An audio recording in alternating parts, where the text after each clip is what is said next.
Le pharisien et le publicain, ce pourrait être le titre d'une fable de La Fontaine, comme le savetier et le financier.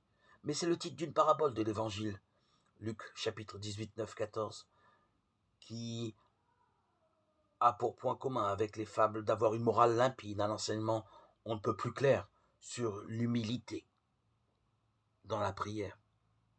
Très souvent, on parle du riche pharisien et du pauvre publicain. Matériellement, notons-le, c'est le contraire. C'est le pharisien qui est l'honnête et pauvre travailleur généreux, tandis que le publicain est comme Zachée, le riche collecteur d'impôts. Mais voilà, le pharisien force le respect, tandis que le publicain force la miséricorde. Le pharisien ne fait que parler de lui. Je fais ceci, je fais cela, je suis ceci, je suis cela. Il se croit juste à cause de ses œuvres.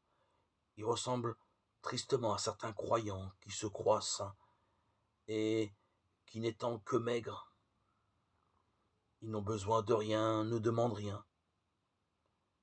Quel drame que ceux qui croient pouvoir s'approcher de Dieu en lui disant « Mon Dieu, je t'ai rien demandé ».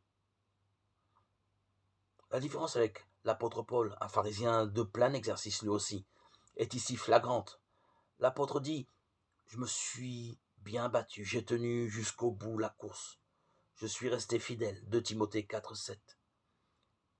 Et quelles conséquences en tire-t-il? J'ai bien mérité le paradis? Cette récompense, je ne l'ai pas volée? J'ai bien droit à la vie éternelle? Je me suis décarcassé pour le Seigneur, alors quand même Dieu m'est un peu redevable, non? Eh non, rien de tout cela. Écoutez-le plutôt s'exprimer. C'est bien par grâce que vous êtes sauvés. Le Seigneur, le juge impartial, me remettra la récompense. Éphésiens 2, 5, 2 Timothée 4,